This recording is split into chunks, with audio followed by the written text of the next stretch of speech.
50 minutes pour convaincre. 50 minutes pour convaincre. C'est parce que nous sommes différents que nous devons nous parler. 50 minutes pour convaincre ou la confrontation des idées. 50 minutes pour convaincre. C'est le grand débat de Radio Côte d'Ivoire. 50 minutes pour convaincre. Tous les samedis à 10h10. Présentation Jérôme Kouakou.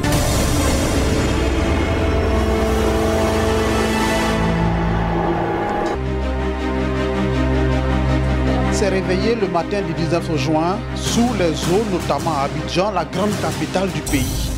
Dégâts matériels impressionnants, mais la douleur, ce sont ces nombreuses personnes tuées par les eaux. 20 au total ont perdu la vie. Les Ivoiriens continuent encore de pleurer. Mais comment est-ce possible? Nous sommes tentés de nous interroger. Qu'est-ce qui peut être à l'origine d'un tel désastre?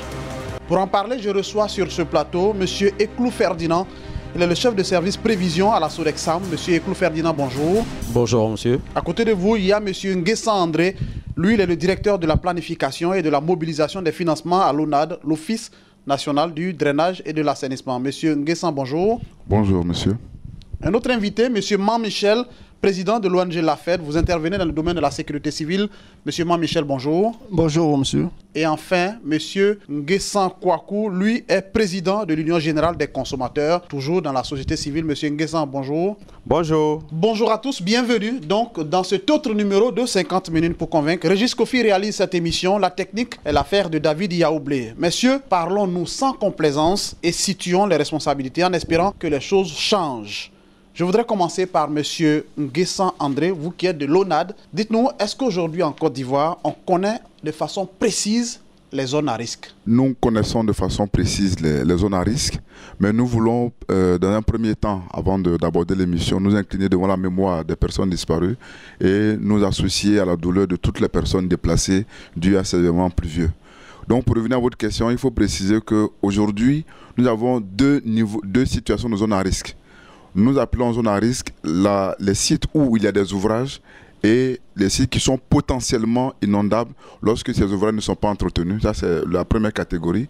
Et on a une deuxième catégorie de zone à risque où il y a un déficit d'ouvrages, où nous devons réaliser des ouvrages. Donc, pour des questions de financement, ces ouvrages ne sont pas encore réalisés. Et donc, dans ces sites-là, il ne peut pas avoir d'intervention parce qu'il n'y a pas de travaux qui aient été réalisés. Donc, il n'y a pas d'entretien prévu pour ces zones-là. Et donc, tous ces sites sont identifiés et connus? Tous ces sites sont identifiés et connus. Très bien. Donc aujourd'hui, pour donner quelques exemples, dans les sites à risque où il y a des ouvrages, on a le carrefour de l'Indénié, donc les 3 bassins tampons avec les ouvrages annexes. Nous avons au niveau du Banco, le Dalo de traversée du Banco au niveau de l'autoroute du Nord. Nous avons des ouvrages au niveau de Mossikro que nous entretenons. Nous avons le Dalo du Golfe également que nous entretenons. Nous avons l'ensemble des barrages écréteurs existants dans Abidjan. On a 7 sur le bassin versant du Gourou. Nous avons le barrage de Bonomé. Nous avons le barrage de la Riviera Palmeraie.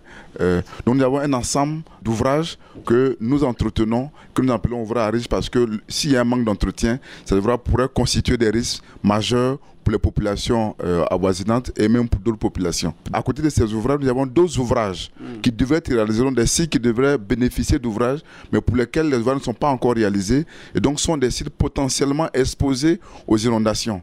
Donc ce n'est pas dû à un entretien d'ouvrage qui n'a pas été fait. On a par exemple aujourd'hui la rue Ministre qui est exposée perpétuellement aux inondations parce qu'en amont, il est prévu de réaliser 3 barrages écréteurs. Nous avons la zone de Fondasso où il y a des travaux également à faire, donc qui n'ont pas pu être réalisés à ce jour. Nous avons également au niveau de Koumonsi certains travaux de renforcement d'ouvrages qui doivent pouvoir permettre d'évacuer toutes les eaux sur la lagune. Donc nous avons certains sites pour lesquels il n'y a pas actuellement d'ouvrages, donc qui sont aussi exposés à des inondations. On reviendra, c'est sûr, dans les détails sur toutes ces zones concernées. Monsieur Eklou Ferdinand, vous qui êtes de la Sodexam et qui êtes chargé de prévoir les choses, est-ce qu'à la Sodexam, il y a certaines choses qui vous échappent? Non, je dirais, parce que les prévisions ont été réalisées pour la journée du lundi au mardi 19. Donc au niveau de la Sodexam, il y a des prévisions qui sont faites et ces prévisions sont diffusées à la population. Donc tout ce qui arrive, vous saviez d'avance? Oui, la Sodexam fait un suivi du temps. Donc nous réalisons des prévisions et ces prévisions, nous les envoyons chaque fois que nous sommes en période de grande saison à la cellule de crise du gouvernement. Voilà, donc c'est ce que nous réalisons. Donc nous faisons un suivi régulier du temps. Très bien. Monsieur Nguessan Kouakou, vous qui êtes de la société civile, quand on écoute les techniciens, on a le sentiment qu'on connaît les problèmes.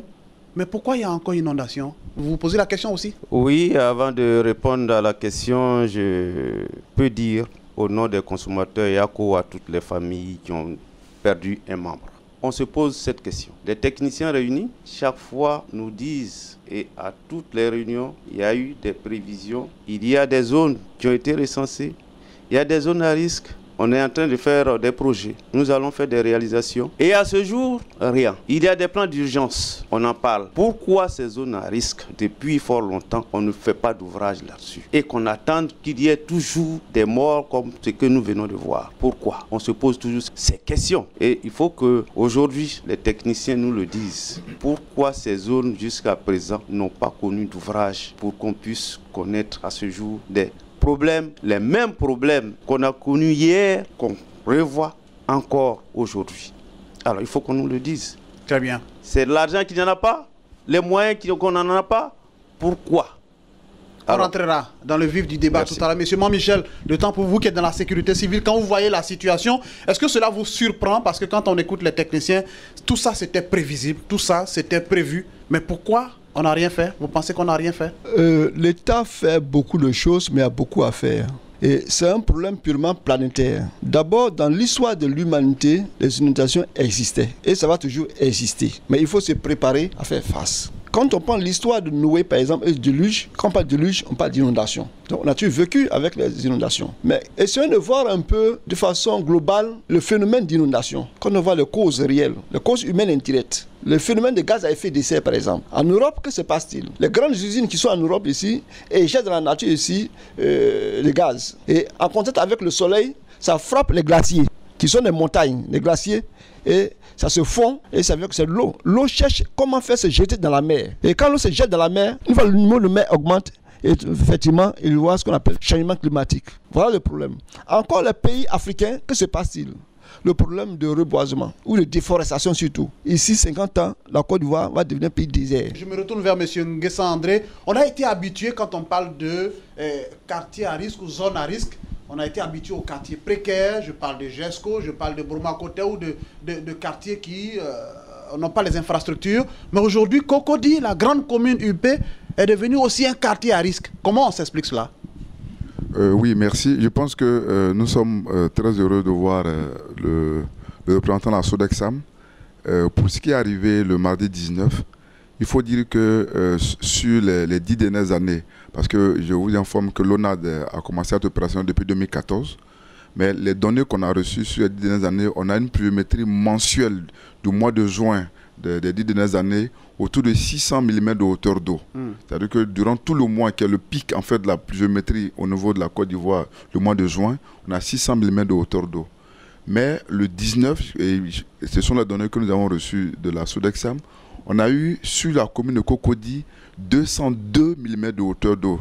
En d'autres termes, c'est-à-dire qu'en une journée, il a plu le tiers qui devait pleuvoir dans le mois. Et donc aujourd'hui, c'est vrai, on parle des ouvrages, mais cela, on peut dire, a été à plus de 60%. Ces conséquences qu'on a constatées ont été dues à ce débit exceptionnel. Par exemple, le barrage de Bonomé, il y a eu un débordement parce que la ligne rouge a été totalement dépassée du fait de ce volume qui est exceptionnel. Donc aujourd'hui, du point de vue des risques, ce ne sont ni les quartiers précaires, ni les quartiers UP qui sont exposés, mais tous les quartiers sont exposés, non seulement au regard de l'extrême pluviométrie qu'on a, mais aussi souvent en fonction des ouvrages, comme je le disais, des déficits d'ouvrages. Si on se trouve dans des quartiers où on a des ouvrages secondaires qui sont réalisés... Et pour Cocody, le cas est précis. Oui, pour Cocody, le cas est précis. Comme je le disais, on a un gros bassin versant, en fait, qu'on appelle le bassin versant Mutassi-Golfe. Donc, on commence au niveau de l'opération mobilier de la CIR, quand on rentre par le carrefour Abata, jusqu'à sortir à Saint-Viateur, jusqu'à aller au niveau du Golfe. Donc vous voyez que c'est un très gros bassin versant. Et comme je le disais, il faut réguler en fonction de l'évolution de l'urbanisation. Parce qu'il y a 5 ans, 10 ans, on avait ces zones-là qui étaient moins imperméabilisées. C'est-à-dire qu'on avait un coefficient de ruissellement qui ne permettait pas d'avoir des ruissellements importants. Mais aujourd'hui, sur la même superficie, le volume d'eau qui doit ruisseler peut être multiplié par 5 ou par 10. Mais il semble en même temps que l'eau n'a pas le temps de passer parce que des gens ont construit là dans la vallée qui devrait servir au passage de l'eau. Oui, j'en viens. Déjà, le vrai problème se trouve en amont. C'est-à-dire que ceux qui subissent les conséquences, ceux qui sont au niveau du carrefour, au niveau de la rue Ministre, subissent les conséquences en fait des occupations qu'il y a en amont, des occupations des zones qui devaient servir à faire ces barrages écrêteurs. Donc aujourd'hui, comme la société civile est là, nous sommes tenus de respecter des règles de délocalisation de populations parce que ces populations ne peuvent pas aussi être mises dans la rue pour des travaux. Donc c'est ce qui prend aujourd'hui du temps. Je tiens à vous informer, le monsieur des consommateurs disait, aujourd'hui nous avons pris la peine d'anticiper ces éléments-là. Il y a 3 barrages à construire sur Cocody, au niveau de la rue Ministre, en amont de la rue Ministre. Nous avons prévu pour 2018 la construction du premier barrage qu'on peut construire rapidement parce que ce premier barrage-là est occupé par des forages. Donc c'est un champ captant. Et donc nous avons prévu des travaux de remplacement de ces forages ailleurs. Les études ont été faites, le dossier est passé, l'entreprise de travaux va faire ce nouveau forage pour qu'on puisse disposer de l'endroit qui doit abriter le premier barrage, de sorte à ce qu'on réduise en fait les risques au moins d'un tiers par rapport à ce qui pourrait arriver. Mais pour les 2 autres barrages, nous sommes tenus de respecter les procédures de déplacement des populations qui sont à ces endroits. Alors tout ça, c'est technique, mais je reviens toujours à ma question. Il semble que des ministres ont même construit dans les zones où il ne fallait pas. Oui, aujourd'hui, nous, au niveau de l'assainissement, on n'a pas les noms des propriétaires qui occupent ces zones. Mais ce que nous pouvons dire... au cadre, disons. Voilà. Mais ce que nous pouvons dire aujourd'hui, c'est qu'effectivement, du fait de la contrainte foncière, il y a des sites prévus pour des travaux de barrages écrêteurs pour réguler le débit qui sont aujourd'hui occupés. Et l'étude de 2012, donc il y a une étude d'impact environnemental de 2012 qui a évalué ce coût à 5 milliards de francs CFA. C'est-à-dire que si on doit délocaliser toutes ces personnes, les dédommager, le coût s'élèverait à 5 milliards et cette étude existe depuis 2012. Très bien. Monsieur Nguessan, vous comprenez tout ça? On est en train de se demander mais à qui la faute? Parce que M. Nguessan André lui disait tout à l'heure qu'on connaît des gens qui se sont installés dans les zones où il ne fallait pas. Mais pour les déplacer, il faut à peu près 5 milliards de francs CFA. Et comme on n'a pas trouvé l'argent, ils sont encore là. Les inondations arrivent. Quand vous entendez ça, vous vous dites quoi en tant que consommateur? La faute est à qui? C'est les gens qui se sont installés? Qui on doit accuser? D'abord, qu'est-ce que 5 milliards dans la vie d'un homme? Est-ce que la Côte d'Ivoire est à 5 milliards près? L'être humain, est-ce qu'on peut quantifier sa valeur? Non, c'est une volonté politique dans un premier temps. Mais alors, ceux-là même qui ont à charge de faire ces travaux n'ont pas suffisamment, je dirais, argumenté pour qu'il y ait un décaissement pour faire ces travaux. On ne peut pas comprendre qu'on sait que cette zone-là est une zone à risque et que M. X va construire une maison. D'abord en amont, qui lui a donné cette autorisation pour construire la maison? Le ministère de la Construction qui donne une autorisation avec ses techniciens et qui sait que cette zone-là est à risque, mais c'est elle qu'on doit accuser. Ces personnes-là, on doit les accuser d'abord. Et maintenant, la personne qui doit aller travailler, qui sait que aujourd'hui, cette zone-là est à risque. Si on ne fait rien, demain, il aura des pertes en vie humaine et qui n'a pas fait pour une question d'argent. 5 milliards. La Côte d'Ivoire a un budget de 6 500 milliards et ce n'est pas 5 milliards qu'on ne peut pas dégager pour pouvoir faire des ouvrages. Aujourd'hui, il y a eu des morts et on va les dédommager les parents. Bon, 1 million, c'est quoi dans la vie d'un être humain? Mais on ne peut pas. C'est des choses qu'on ne peut pas. Nous, on ne veut pas entendre, les consommateurs. Nous payons les impôts. Nous payons toutes les taxes pour qu'on ait un environnement sain, pour qu'on puisse se déplacer, pour qu'on puisse se loger. Mais, diantre, ceux qui ont à charge de faire ces travaux, Pourquoi ils ne le font pas? Pour une question d'argent. Dites-nous, qu'est-ce qu'il y a à faire maintenant si la population doit cotiser pour déloger ceux qui ont construit ces maisons? Et pourquoi est-ce que ces gens ont construit ces maisons et qu'on ne peut pas casser? Ah, vous avez entendu qu'on dit quelque part rue ministre, ça. Rue ministre, rue selon mes député, informations, nous on veut qu'on enlève tout ça. Selon mes informations, il y a des hauts cadres qui ont des maisons là. Il y a même des ministres qui ont été cités qui n'habitent pas là mais qui ont leur maison là. Mais il faut sévir. Il faut sévir. Attendez, un ministre ne vient pas construire s'il n'a pas l'autorisation. Monsieur Michel, ils ont eu des autorisations, ils ont construit là. Finalement, c'est qui a donné l'autorisation? Ce sont des maisons qui appartiennent à des hauts cadres. Oui, le problème est très sérieux. Il faut étudier et puis donner des réponses adéquates. L'État est responsable du début jusqu'à la fin. Ah bon?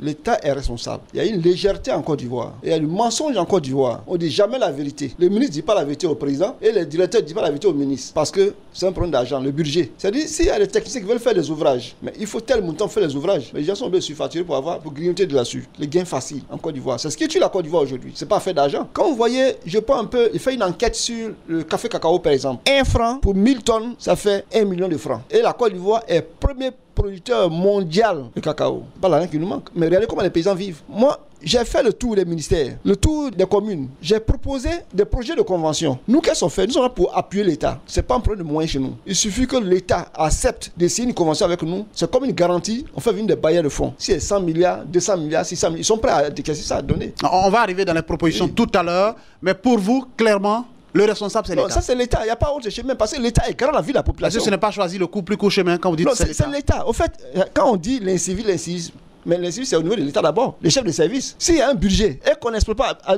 bon signal le budget, on prend d'autres faits. Mais effectivement, il y a des problèmes. J'ai fait une étude de certaines directions ici en Côte d'Ivoire par rapport à ces phénomènes. Les gens prennent leur argent, ils prennent l'argent de l'État de Côte d'Ivoire, les contribuables, ils mettent les enfants à l'étranger. Ils sont payés les squatteurs, les enfants à l'étranger là-bas. Ils font des voyages pour avoir assez d'argent. C'est pour tout ça qu'il y a inondation? C'est ça. Non, inondation, ça existe. Mais c'est la gestion de cette crise qui est un problème.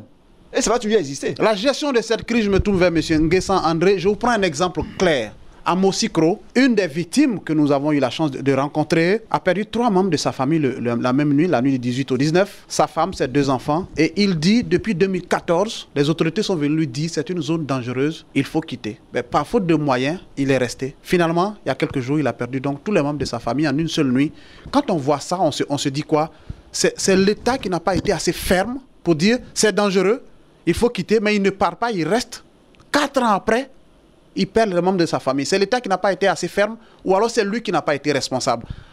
À votre avis, comment on règle ça? Ok, puisque vous prenez le cas de Mosikro, je pense que j'ai été aussi témoin oculaire du déplacement des populations en 2014, parce que quand on revient sur la même pluviométrie, en 2014, on avait eu aussi des pluviométries exceptionnelles. Et il y avait une attestation du gouvernement de Côte d'Ivoire qui a demandé à ce que tous les sites à risque soient nettoyés. Et il y avait Mosikro. Et la cérémonie avait commencé là-bas. Mosikro, les zones à risque ont été entièrement déguerpies. Je dis bien entièrement déguerpies avec des appuis financiers pour que ces personnes-là puissent se reloger ou se prendre en charge pour pouvoir quitter ces sites-là. Oui. Et aujourd'hui, la question c'est quoi? La question c'est que les morts qu'il y a eu au niveau de Mosikro, ce n'est pas dû à un problème de drainage. Ce n'est pas dû à un problème d'ouvrage. Ce sont des personnes qui sont installées sur des flancs de collines. Ouais, éboulement. Et qui peut à tout moment avoir des glissements de terrain. Ça aussi, c'est une zone à risque. Oui, c'est une zone à risque. Non, c'est pour vous dire que ce n'est pas par manque d'ouvrage. En fait, j'aimerais faire la précision. C'est-à-dire qu'il n'est pas prévu dans ces zones-là, ni aujourd'hui, ni dans le futur, de construire des ouvrages de drainage pour évacuer des eaux sur des flancs de collines qui sont susceptibles de subir des glissements. Donc, ce sont des personnes qui doivent quitter ces endroits. Et c'est en 2014, l'opération a permis de les déguerpir. Et pour celui qui n'a pas quitté, par exemple, mais comme je le dis, il y a toujours des reprises, il y a toujours des retours, il y a toujours des personnes qui reviennent. Donc c'est ça qui est aujourd'hui la difficulté. La fermeté, l'État est ferme. Mais dites-vous, aujourd'hui, nous avons toutes les 13 communes du district d'Abidjan. Dans chaque commune, on a ces zones pareilles. Les zones les personnes sont délogées et ces personnes reviennent. Donc, il faudrait que la responsabilité soit aussi partagée. Il faut que chacun prenne aussi ses responsabilités. L'État a mis les moyens à sensibiliser et même à les sévir, parce que c'est quand même dommage de déplacer les populations. Mais ça a été fait. Et ces populations viennent recoloniser ces sites. Et c'est là la question. Pourquoi l'État déplace des gens et les gens reviennent et l'État ne sait pas et oui, mais ça, c'est l'incivisme des populations. Parce qu'il faudrait aussi que le risque soit aussi perçu de la part de celui qui subit ce risque. C'est ça aussi l'élément. L'État joue son rôle. Y a-t-il pas un problème de suivi? Oui. On a dégagé un local, des gens reviennent et on ne sait pas. Oui, on peut aujourd'hui employer peut-être tous les termes qu'il faut, mais dites-vous, la vie n'a pas de prix. Et il faudra que tout individu que nous sommes, nous puissions déjà prendre conscience que nous ne devrons pas nous exposer. C'est ça aussi l'élément fondamental. Nous devons prendre conscience que nous ne devons pas nous exposer. Parce que faire le suivi, il suffit qu'il y ait 2, 3 qui échappent à la vigilance, on peut avoir des dommages, on peut avoir des risques graves.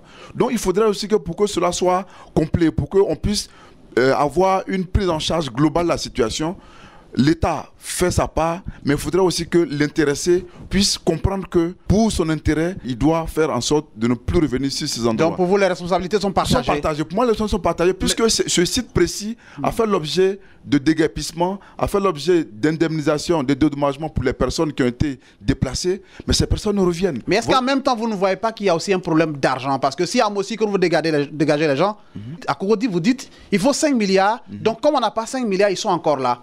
Non, c'est pas ce que j'ai dit. J'ai dit qu'il y a des procédures de déplacement de population. Oui. Parce que dans tous les projets, et la société civile est là.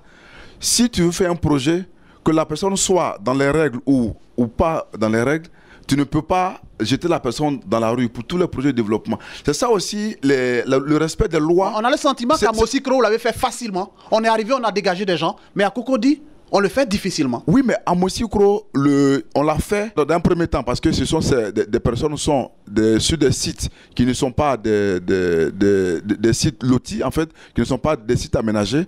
Ça, c'est d'un. De 2, ce sont des sites pour lesquels il n'y a aucun titre de propriété.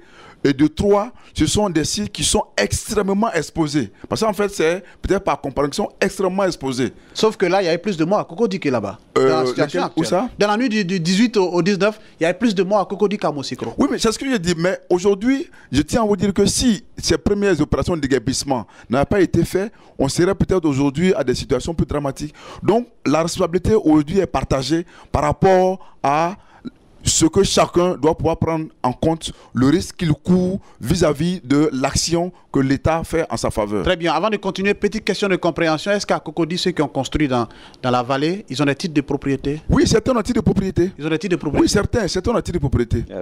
Alors qu'ils ne doivent pas construire là, c'est vrai? Oui, mais comme je le dis, nous avons le secteur de l'assainissement. Non, j'arrive. Nous avons le secteur de l'assainissement et il y a des zones sur lesquelles nous devons faire des ouvrages qui ne doivent pas être occupés par qui que ce soit, que ce soit de manière légale ou de manière illégale. Mais aujourd'hui, il y a des occupations de ces sites. Oui.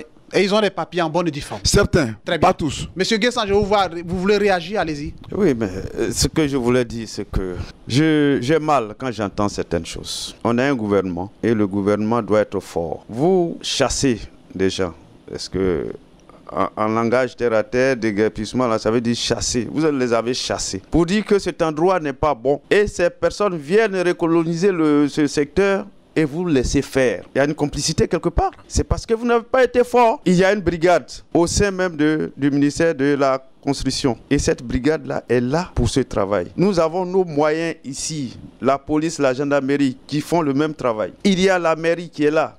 Il y a le district. Pourquoi est-ce que vous dites les gens viennent recoloniser? C'est parce qu'il y a une complicité quelque part. Et ça, je ne peux pas accepter qu'on dise non, les gens sont responsables. Non, le monsieur, il vient, il veut s'asseoir. Il veut avoir une maison pour se loger automatiquement, puisque vous avez déjà... Vous parlez de complicité à quel niveau? Au niveau des agents du ministère, au niveau du gouvernement, des agents du ministère. Parce que les gens ne s'installent pas comme ça. On ne peut pas s'installer comme ça.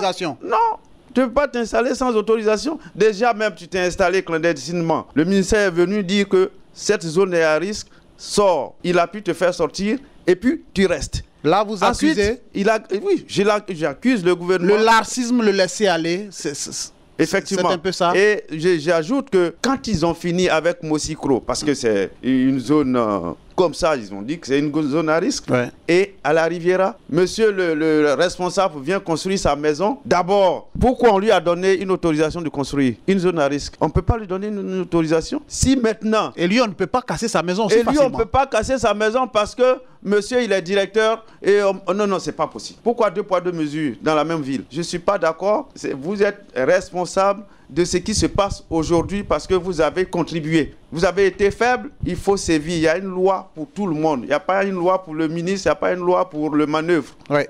La loi, c'est la loi. C'est la loi. Monsieur Michel, il y a trop de laxisme, il y a trop de laisser-aller, à votre avis aussi? Oui, le problème est d'ordre juridique. Parce que l'État est représenté dans une collectivité par le maire ou le préfet. Et la mairie, comme les communes, c'est une continuité de l'État. Que se passe-t-il? S'il n'y a pas de dispositif juridique pour dire au maire, voici ton travail, le maire, lui, pendant les élections, il compte sur la population. Vous pensez que c'est ce qui manque? Le travail n'est pas encadré? Non, il y a un problème de corruption et un laisser-faire, un laxisme. Je pense que c'est une délinquance professionnelle ou bien l'incivisme administratif. Il ne faut pas accuser seulement les populations. C'est l'État même qui est responsable de tous ces problèmes. Vous savez, l'être humain n'aime pas le vide. Je prends le cas de Nice, par exemple, en France. C'est un quartier précaire. Mais regardez comment Nice est construit aujourd'hui des immeubles. C'est une question de volonté politique et une question de moralité. Parce que la Côte d'Ivoire, les gens aiment facilement l'argent. Et l'argent facile. C'est ce qui... Tout le problème est là. Hein. Ouais, un ne veut pas venir s'installer où on a déguerpi ces populations. Les gens viennent s'installer et puis on est là, on ne dit rien. Après, non, les gens sont là. Mais ils ne sont pas venus se coucher là. Ils sont venus construire là. Donc ils ont pris du temps et des années pour construire là. Ouais. Et vous avez vu. Au vu et aussi et de tous. Vous tous. n'avez rien dit. Ça, c'est le cas des quartiers précaires. Les quartiers, comme le quartier de Cocody. Le problème, le véritable problème, c'est quoi? C'est que ici, en Côte d'Ivoire, on se dit que bon, c'est les riches, c'est ceux qui sont intouchables. Et depuis la crise de 2002, par exemple, on va de mal en mal. Parce que personne ne peut faire la morale à quelqu'un. C'est le problème clé qui est là. Parce que c'est les armes que les gens ont pris. Et quand c'est comme ça, les gens ont peur. Tu as dit, mais demain, ils vont venir t'annexer. Donc les gens ont peur. Et les gens font n'importe quoi. Monsieur Clou, on a envie de vous demander, à la Sodexam, quand vous avez identifié des menaces pareilles sur des zones données, parce que c'est sur des zones données, est-ce que vous allez jusqu'à dans ce quartier pour leur dire attention, préparez-vous, il peut y avoir danger, ou alors vous restez dans votre bureau, vous lancez juste des informations? Est-ce que vous allez au contact des populations concernées? Je pense que la première des choses que la Sodexam doit faire, elle le fait. Cela commence, et je dirais cela a commencé avant même la grande saison des pluies. Nous avons envoyé des messages de sensibilisation disant que la grande saison des pluies va connaître une pluviométrie assez conséquente. On a attiré depuis l'attention des populations là-dessus. Et que cette année... Comment vous l'avez fait? Oui, cela se fait, et même actuellement encore par les médias. Nous avons envoyé l'information à la cellule de crise du gouvernement pour pouvoir faire passer l'information. C'est ce qui passe. Attendez, on veut comprendre. Oui. Vous avez l'alerte, vous l'envoyez à la cellule de crise du gouvernement, oui, qui est chargée d'informer la population. Oui, et c'est ce qui a été fait. Quand le processus n'est pas long, ça? Non, vous savez, une information, c'est une information. Il faut d'abord vérifier certains paramètres autour de l'information que vous devez donner. Ce que nous avons fait, c'était avant le début de la saison des pluies. C'est ce qu'on appelle des prévisions saisonnières.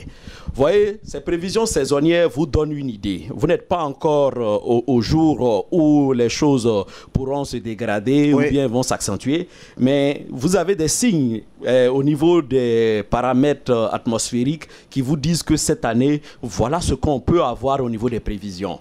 Quand nous avons décelé cela par nos prévisions saisonnières, nous n'avons pas gardé l'information. Nous avons immédiatement relayé cette information, même quand on regarde la télévision. On a vu que pendant la saison des pluies, il y avait des bandes annonces qui disaient aux populations, la Sodexam annonce, les services météorologiques annoncent de fortes pluies pour cette année.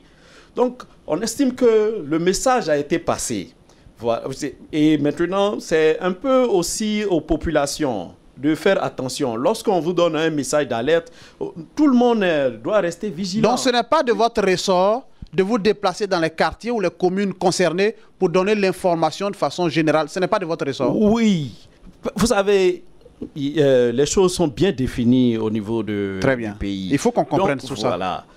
La Sodexam je dirais, c'est une société d'État qui a certains devoirs. Et ce que la Sodexam doit faire, elle a fait.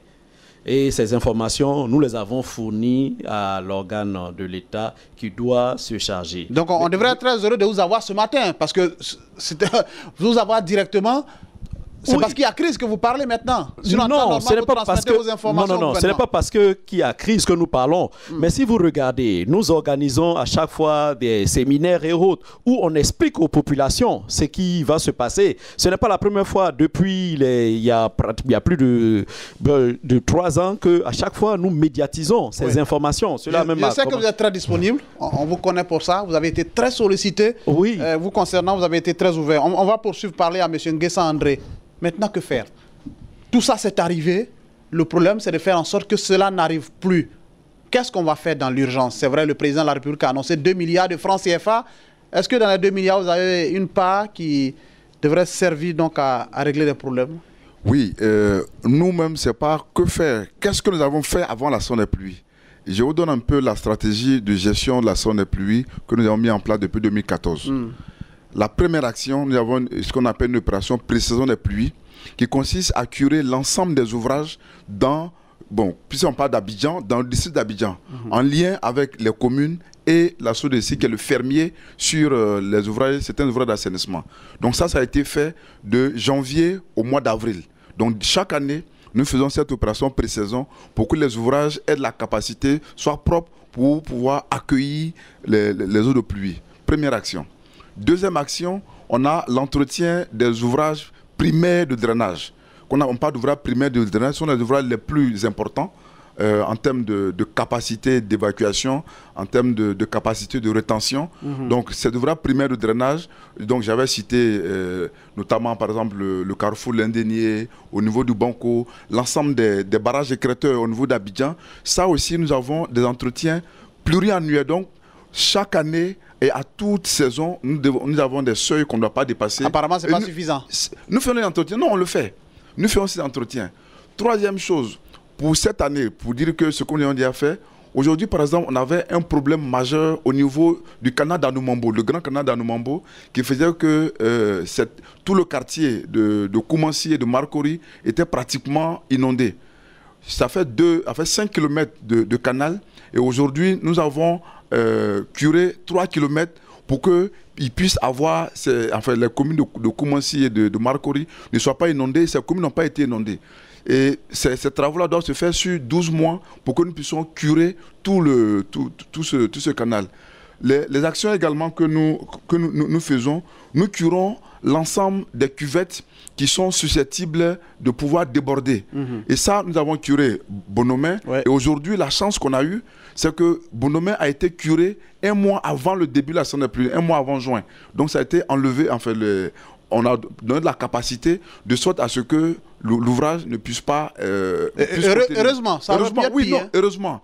Donc c'est pour dire que nous avons pris des dispositions en amont parce que je tiens à vous dire qu'on ne peut pas faire de travaux conséquents pendant la saison des pluies. Nous sommes obligés de faire des travaux avant et de maintenir des travaux d'entretien, de suivi pendant la saison. Donc nous avons déjà fait ça. Comment comprenez-vous? Pour l'avenir, comme je dis, vous parlez de qu'est-ce que nous allons faire. Pour l'avenir, aujourd'hui, nous avons... Dans l'urgence? Non, dans l'urgence, nous continuons d'entretenir tous les ouvrages. Parce que le gouvernement dit dans l'urgence, selon le comité, dans l'urgence, on dit le curage systématique de tous les caniveaux, notamment dans les quartiers immédiatement à risque. J'ai sous mes yeux le communiqué du Conseil de sécurité. Nous avons reçu également hier, et c'est ce que je vous dis, le plan d'action... Ça veut dire quoi? Ces caniveaux sont bouchés? Non, ces caniveaux sont bouchés, enfin, ces caniveaux, ou bien ces ouvrages, reçoivent des produits d'érosion, des déchets solides après chaque pluie. C'est-à-dire que nous curons, quand vous arrivez au carrefour de l'Indénié, on a curé totalement il y a 2 semaines, mais aujourd'hui, pour la pluie du 19, il est totalement ensablé. Donc vous allez reprendre? On reprend aussi. Là, on a commencé à curer. C'est-à-dire qu'on doit maintenir cet entretien de manière permanente jusqu'à ce qu'on finisse la saison des pluies. C'est-à-dire que ça a été fait auparavant, mais après chaque saison, tout ce qui est produit d'érosion, tout ce qui est déchets solides, et ça aussi c'est un élément important, les populations déversent les déchets solides dans les talvegs, dans les caniveaux, dans les ouvrages, et tous ces éléments-là sont mobilisés et permet de fermer les ouvrages. Ça, c'est l'incivisme. Mais nous les curons permanemment. Et dans l'avenir, ce que nous faisons, c'est qu'aujourd'hui, nous avons 30 km de réseau d'eau pluviale à réaliser dans le district d'Abidjan, donc pour lesquels les travaux doivent commencer avant la fin de l'année 2018. Ce n'est pas des projets lointains, parce que nous avons fini de faire toutes les projets de passation. C'est pour dire qu'on a identifié toutes les zones où nous devons avoir des ouvrages. Nous avons identifié ces zones pour lesquelles on peut rapidement faire les travaux, donc les travaux ont commencé. Et donc, pour conclure, je tiens à vous dire qu'avant la saison des pluies, nous prenons toutes les dispositions pour que tous les ouvrages existants soient fonctionnels. Et pendant la saison, nous maintenons l'entretien jusqu'à ce qu'on finisse la saison des pluies. Mais Nguessan, le Conseil national de sécurité dit ceci: la destruction des constructions réalisées dans les bassins d'orage et sur les ouvrages de drainage et d'assainissement, c'est pour la prévention. Ça veut dire quoi? Les maisons dont on a parlé tout à l'heure vont être détruites? Oui, déjà, pour votre information, tous les ouvrages primaires que nous entretenons aujourd'hui, nous avons fait des opérations de libération d'emprise en 2015 et en 2016 sur les ouvrages primaires que nous entretenons actuellement. C'est-à-dire qu'on a aujourd'hui, en fonction de, soit ce sont des extensions de logements sur l'emprise de l'ouvrage, ou bien sur l'ouvrage même, ce sont des constructions de commerce sur ces ouvrages. Nous avons déjà fait ces libérations. Mais comme le communiqué le dit, il y a également d'autres sites qui doivent être libérés et qui vont continuer à être libérés. Et il y a aussi des sites de construction, comme je parlais de la rue Ménidon en amont, les barrages qu'on doit réaliser. Nous devons également faire en sorte que les populations qui sont là-bas puissent quitter. Donc ce sont ces opérations qui vont nous permettre, nous, d'avoir l'espace pour pouvoir faire... Et ça doit mobiliser beaucoup de moyens. Je me demande si les moyens sont disponibles pour ça. Oui, mais comme je tiens à vous dire que pour l'assainissement, depuis 2012, le gouvernement, en tout cas, a pris une volonté ferme de mettre tout en œuvre pour que les moyens soient mis à disposition du secteur. Et ça, nous pouvons le dire aujourd'hui, parce que depuis la création de l'office, chaque année, là où on a en fait des projets qui sont totalement affinés, les projets qui sont matures, le gouvernement accompagne la mobilisation des financements pour leur réalisation. Donc je pense que la volonté politique qui a été affirmée permettra de pouvoir régler ces questions de sorte à ce que tous ces sites occupés soient libérés et que les ouvrages soient réalisés pour régler définitivement ces questions. Monsieur Mamichel, vous êtes de la sécurité civile, ces mesures sont-elles efficaces? Non, tout ça c'est du mensonge. Parce qu'il a dit tout à l'heure qu'il faut 5 milliards de francs pour les travaux. Ça c'est un. Oui, pour les déplacements, ouais, d'accord. Les travaux. Vous voyez que la population jette les ordures partout. Et on prélève sur les factures, la CIE, 690 francs pour le ramassage des ordures. Mais il n'y a pas de véhicule qui passe dans le quartier pour ramasser les ordures. Donc les gens sont obligés de jeter dans le caniveau. Et le même problème va revenir. Donc qu'est-ce qu'il faut faire? La seule chose, il faut une commission qui soit mise en place avec la société civile.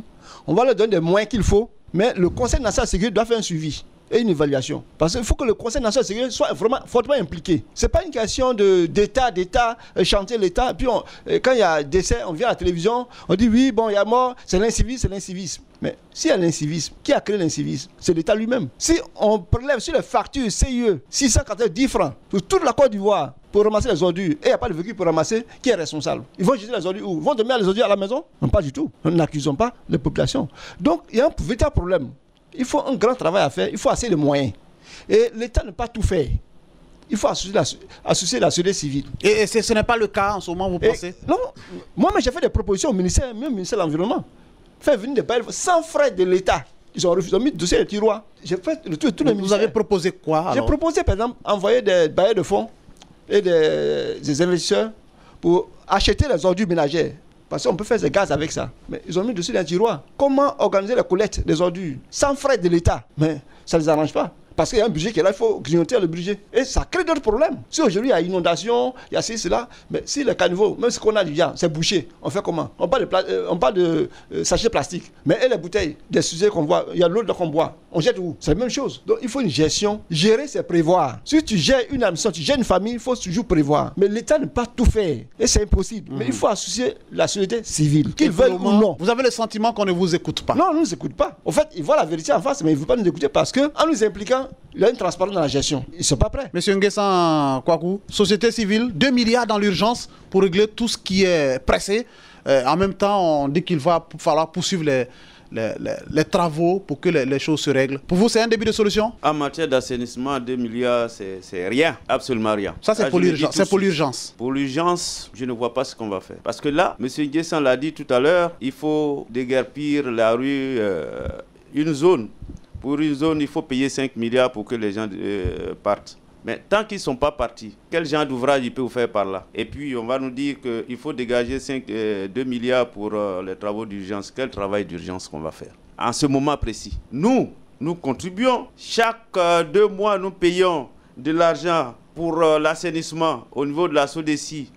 On a donné aux fermiers le contrat d'affermage. On paye entre 4 et 6 milliards par an. Il n'y a aucun programme d'entretien au niveau du fermier. M. Nguessan vient de dire que c'est l'ONA qui fait des entretiens au niveau même des caniveaux. Mais moi, je dis que ça ne suffit pas. Et nous allons continuer dans ces problèmes-là, tant qu'on vivra comme ça. Nous, contribuables, on donne entre 4 et 6 milliards par an à un fermier qui ne fait rien. Il faut arrêter ça. De l'autre côté, on donne entre 4 et 10 milliards pour les ordures ménagères dont monsieur a parlé tout à l'heure.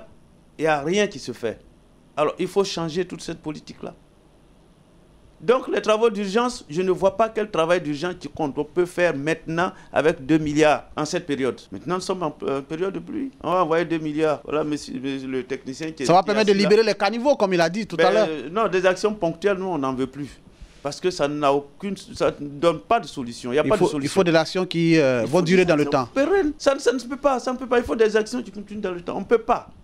Et puis, au niveau des ouvrages, c'est sous-dimensionné. Il faut faire des ouvrages qui puissent accueillir vraiment de l'eau. Quand il pleut, lui-même il sait, il a plu. On a vu que tout a débordé. Tout a débordé. Alors, il faut changer. Très bien. Je me tourne, avant de revenir vers M. Mange, je me tourne vers M. Eklou Ferdinand. L'une des mesures annoncées par le gouvernement, c'est l'intensification des actions de sensibilisation et de prévention, y compris les alertes météo dans les médias audiovisuels et sur les numéros de téléphone mobile. Est-ce que ça veut dire que désormais vous allez changer votre façon de donner l'alerte? Notre façon de donner l'alerte au sein de la SODECSAM ne va pas changer. Mais parce que la SODECSAM ne donne pas les informations comme ça au grand public. Il y a une cellule de crise qui a été mise sur pied. Bien avant, la cellule de crise ne date pas de maintenant. Depuis les années 2011, il y a eu la cellule de crise qui a été mise, qui regorge plusieurs ministères et plusieurs sociétés d'État. Et même ces sociétés d'État, ensemble, c'est-à-dire les différents techniciens au niveau de ces sociétés d'État, ont des séances de travail. Et c'est à cette cellule de crise qui a été mise sur pied que la SODECSAM envoie ces informations. C'est-à-dire à chaque fois que nous verrons qu'il y a une situation météorologique qui est en train de s'aggraver, nous allons donner l'information. Le plus souvent, ce qu'il faut savoir, c'est que les catastrophes naturelles, ça existe partout. Maintenant, ce qui va faire peut-être la force d'un gouvernement, ça peut être la probabilité et puis un peu, comment on appelle ça, cette façon de pouvoir résister devant la catastrophe naturelle. C'est-à-dire les différents facteurs socio-économiques, tout ça qui peuvent rentrer en compte dans la gestion de cette catastrophe-là. Parce que ça aussi, c'est vraiment important. Sinon, pour l'heure, nous travaillons toujours avec la cellule de crise qui a été mise sur pied. Alors, quand on dit qu'il faudra envoyer des alertes aux médias audiovisuels et envoyer même des SMS, j'ai envie de dire des messages au numéro de téléphonie mobile, ça veut dire que ce ne sera pas vous, la SODECSAM. Vous allez envoyer l'alerte au gouvernement de s'occuper de ces messages. Oui, bien sûr. Puisque, comme je vous le dis, il y a une cellule de crise qui a été mise sur pied par le gouvernement. Donc, lorsque nous avons des informations, nous envoyons rapidement ces informations à la cellule de crise. Mais ce que je peux dire, c'est que une prévision météorologique est une prévision météorologique. Nous commençons d'abord par attirer l'attention sur ce qui est en train d'arriver. Mais au fur et à mesure que nous allons nous rapprocher de l'impact de ces phénomènes, c'est-à-dire de cette catastrophe que nous allons déceler sur nos images satellites et autres, nous allons reconfirmer ces informations-là à la cellule de crise qui a été mise sur pied. C'est ce que nous faisons à chaque fois. C'est-à-dire lorsque, au sein de la SODECSAM, nous constatons, en regardant nos prévisions, les données, les prévisions montrent par exemple qu'on peut avoir des zones qui seront, comment on appelle ça, intéressées par des catastrophes et autres. Nous envoyons rapidement ces informations-là pour informer du danger, voilà, de l'intensité du danger qui est susceptible de toucher la population. D'accord. Alors, par exemple, vous avez annoncé que dans la nuit de jeudi à vendredi, il devrait y avoir de fortes précipitations. Oui. On est tous rentrés chez nous attendant qu'il y ait de grosses pluies. Oui. Heureusement, il n'y a pas eu la pluie. Est-ce que la Sodexam s'est trompée? Non, la Sodexam ne s'est pas trompée sur les prévisions. Lorsque nous avons fait la prévision, ce n'est pas seulement pour la ville d'Abidjan. C'est ce que nous devons vraiment retenir. Les prévisions que nous faisons, c'est pour tout le pays. Et la prévision que nous avons réalisée du jeudi au vendredi disait qu'on allait avoir de fortes précipitations. Et effectivement, les villes de l'intérieur telles que Bondoukou, Bouna, Bouaké, pour ne citer que celles-ci, elles ont reçu effectivement beaucoup de précipitations. Vous pouvez le vérifier par... Je ne sais pas si vous avez des connaissances, des familles et autres dans ces villes-là. Vous pouvez les appeler, vous allez vous rendre compte qu'effectivement, on a eu de fortes précipitations. Mais au niveau de la ville d'Abidjan, on avait annoncé effectivement. Mais ces précipitations sont passées, mais ce n'est pas réellement terminé. Quand on regarde pour la journée d'aujourd'hui, pour ce jour, nous avons des précipitations. C'est vrai que les précipitations ne sont pas conséquentes, mais nous avons un rôle de prévention. Ça veut dire, lorsque vous constatez qu'il y a un système orageux qui est en train d'intéresser une région, vous devez donner l'information. Pour nous, un orage, c'est un peu comme un bombardier. Quand vous regardez vos images satellites et que vous voyez que l'orage va venir, c'est-à-dire le bombardier va venir sur nous, on informe la population. Si l'orage n'a pas donné ce qu'on escomptait, c'est tant mieux pour la population. Mais imaginez qu'on ne donne pas l'information et qu'on reçoive sur nous des rafales de vent et des quantités, des cumuls de pluie extrêmement importants. Ça sera beaucoup plus grave. Donc notre rôle, c'est vraiment de la prévention. Chaque fois que nous allons constater sur les images satellites que nous avons des informations météorologiques capitales que nous devons donner, nous la communiquerons au comité, je dirais, à la cellule de crise qui a été mise sur pied pour diffusion à la population. Monsieur Eklou, ce sera votre conclusion. À quoi devrons-nous attendre pour demain? Est-ce que demain fait peur? Est-ce qu'on peut rassurer la population ivoirienne? Oui, vous savez, on peut vraiment rassurer les populations ivoiriennes. Ce que je peux dire, on appelle toujours cette population à de la vigilance. Nous sommes en saison des pluies. Et en saison des pluies, il pleut. Devant ces pluies, ce que nous recommandons aux populations, c'est de faire beaucoup plus confiance aux informations qui sont diffusées. Parce que ce n'est pas parce que là où vous êtes, il n'y a pas une goutte de pluie, une goutte d'eau, que l'information météorologique qui a été donnée est fausse. L'information météorologique, c'est une information de prévention. C'est-à-dire, ce sont des prévisions pour vous donner un peu ce que sera le temps plus tard. Donc, on doit vraiment en tenir compte. Quand nous avons des informations qui sont vraiment cruciales, lorsque nous constatons des changements graves, nous allons toujours apporter cette information-là à notre cellule de crise pour la diffusion au public. Mais que le public vraiment tienne compte de cette information météorologique qui lui est diffusée. C'est vraiment important. Merci beaucoup, monsieur Eklou. Monsieur Nguessan, je vous remercie. André, ce sera votre conclusion.